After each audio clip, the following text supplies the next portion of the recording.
J'ai envie de réussir dans la vie. Je veux réussir ma vie. Je veux être quelqu'un. Bonjour, je suis Naboufal. Vous êtes sur la chaîne Naboufal officiel. Donc bienvenue à tous ceux qui viennent de se connecter. C'est la chaîne de l'investissement sur soi, du développement professionnel et personnel. La chaîne qui va faire de vous des personnes inspirantes, impactantes, brillantes et charismatiques. Merci d'être là, mais surtout, le merci, je vous le dirai encore plus quand vous vous abonnerez et quand vous allez activer la cloche. Merci.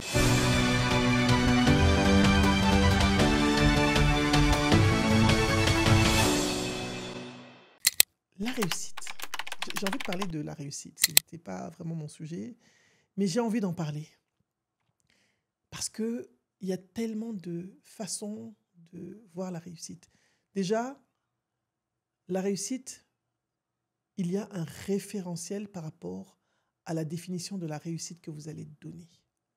Et j'aime beaucoup la définition, la citation d'Einstein qui dit « N'essayez pas de devenir une personne de succès, devenez plutôt une personne de valeur. » J'adore cette citation. Ça me parle. Pourquoi ça me parle? Parce que ça veut dire quoi le succès? Vous connaissez les histoires de personnes qu'on a encensées, qu'on a mis en couverture des magazines, qu'on a adulées et après on s'est rendu compte que c'était des escrocs, c'était des gens pas intègres, c'est des gens qui n'avaient pas de valeur. Et c'est des gens qui ont réussi avec des moyens frauduleux. Donc, la réussite, c'est quoi pour vous?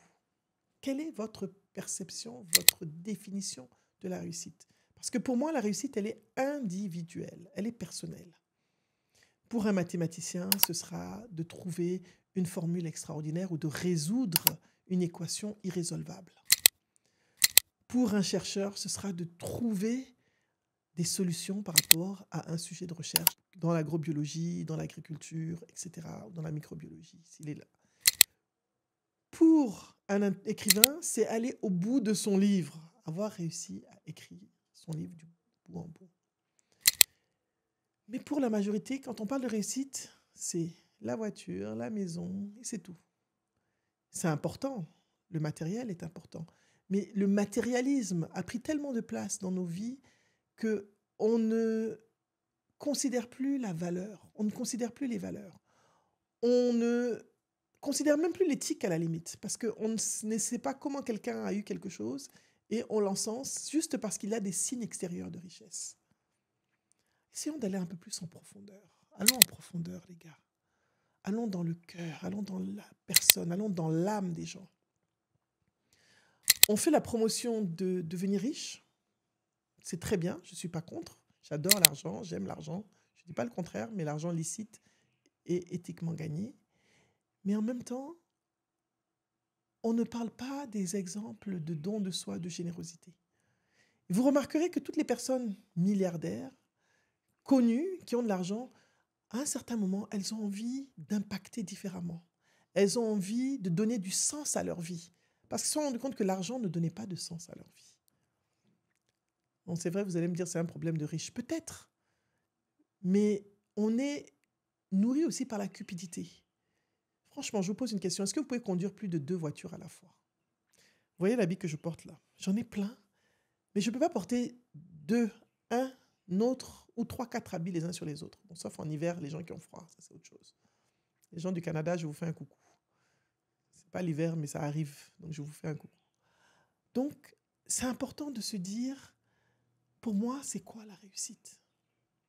Alors, moi, je sépare. Pour vous, ça peut être, quand on est à l'école, c'est la réussite, c'est aller d'une classe à une autre, avoir ses examens, réussir à ses examens. Quand on est malade, la réussite, c'est retrouver la santé. Quand on n'a pas généreux, la réussite pour nous, c'est de partager ce que l'on sait ou ce que l'on a avec les autres. Donc la réussite, elle est individuelle. Et moi, je me rappelle une fois, j'ai rencontré Graça Machel à l'île Maurice pendant une conférence de ALN, African Leadership Network, qui a été fondée par Asha et Fred. Hi, Asha et Fred Swaniker. Et je me rappellerai toujours, elle me dit, je lui ai dit, Maman Graça, c'est quoi la réussite pour toi? Elle me dit, la réussite, c'est quand ce que je pense ce que je dis et ce que je ressens sont en alignement. Il y a un alignement entre mon esprit, mon cœur et ma personne. Waouh! J'ai dit waouh! Ça m'a être en alignement avec soi-même, la réussite. Et récemment, il y a un Nigérian, un entrepreneur nigérian très riche qui s'est suicidé il y a quelques semaines. Il avait tout. Il avait pourtant réussi, d'après ce que la société dit. Il y a plein de personnes qui ont réussi, qui se donnent la mort. Ça veut dire qu'il leur manque quelque chose. Pour certaines personnes, la réussite, c'est la foi, être proche de Dieu, croire en son Dieu, pratiquer sa foi avec passion, avec sincérité, sans hypocrisie, bien sûr. Donc, la réussite, elle est individuelle. Vous, quelle est votre réussite? Ce que je veux vous dire, c'est trouver votre repère. Quel est votre référentiel de réussite? Vous n'êtes pas obligé d'avoir le même référentiel que tout le monde. Tout le monde n'a pas envie d'avoir 10 maisons, mais tout le monde a envie d'avoir une maison où il est à l'aise, où on ne pense pas à ce qu'on va manger le lendemain. Mais il y a les ascètes. Je ne sais pas si vous connaissez les ascètes en Inde. Ce sont les gens qui sont dans le détachement total. Détachement de la possession, détachement de l'amour, du sentiment, de façon à être complètement avec eux-mêmes et se rendre compte que le plus important, c'est l'état de paix intense qu'ils ressentent à l'intérieur. C'est ça pour eux la réussite. C'est le détachement. Alors, la réussite, c'est quoi pour vous? C'est vraiment la question que j'avais envie de vous poser aujourd'hui. Quels sont vos critères de réussite? À quel moment dans votre vie est-ce que vous vous asserrez et vous direz « j'ai réussi » ? Parce qu'en fait, finalement, on gagne de l'argent. On perd notre vie aussi à gagner de l'argent. Des fois, on en gagne, on en a assez, mais on se dit que ça suffit jamais, ça suffit jamais. Et finalement, on passe à côté de beaucoup de choses. On passe à côté de la famille, on passe à côté des moments avec des amis, on passe à côté de beaucoup de choses. Est-ce que c'est ça la réussite? Avoir beaucoup d'argent, être seul chez soi et ne pas avoir d'amis, ne pas rire avec des gens, ne pas avoir un quotidien, des enfants avec qui, même si on a des enfants, ne pas en profiter? Est-ce que c'est ça, votre réussite? Alors, j'ai un exemple que je voulais partager. C'est Patrick Motsepe. Patrick Motsepe est un milliardaire africain qu'on connaît. On l'a vu ici, il est venu pendant la Coupe d'Afrique des Nations. Et en 2013, Patrick Motsepe a décidé de donner la moitié de sa fortune à une fondation qui porte son nom. Il s'est dit, j'ai réussi, mais je n'ai pas assez réussi parce que finalement, ma réussite n'impacte personne. Ça m'a impressionné et je me suis dit, finalement, on est toujours en train de chercher quels sont les plus riches, mais quels sont les gens les plus généreux? Et si on inversait et qu'on disait que la réussite, c'était la générosité, c'était celui qui donne de lui-même sans attendre en retour. On parle de personnes comme Mère Teresa, Gandhi, Nelson Mandela. On n'a jamais parlé de leur fortune, mais on dit qu'ils ont réussi. On parle d'eux comme des modèles dans la société, on parle d'eux comme des exemples. Il y a de nombreuses personnes dont on parle des modèles, même dans nos familles. Des grands-parents, ce n'était pas une question d'argent, ni de moyens financiers. Il y a l'autosuffisance, bien sûr. Être autonome financièrement, c'est important. Je le dis parce qu'après, vous allez dire que non, Madame Fall a dit que non, l'argent n'est pas important. Je n'ai pas dit ça. J'ai dit, quelles sont vos références de réussite?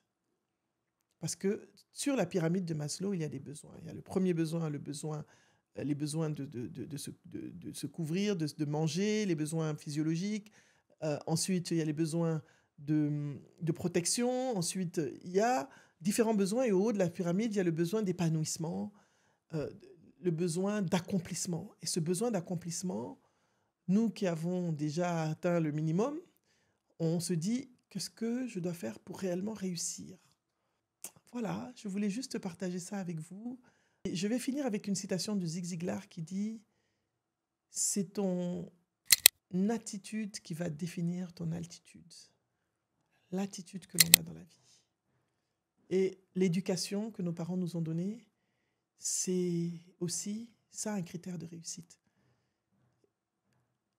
Merci d'avoir été avec moi aujourd'hui. Vous êtes sur la chaîne Nabou Fall officielle. Je suis Nabou Fall. Et J'espère que vous allez partager avec moi votre définition de la réussite. N'oubliez pas, j'oublie souvent de le dire, n'hésitez pas à poser vos questions dans le chat. Abonnez-vous surtout.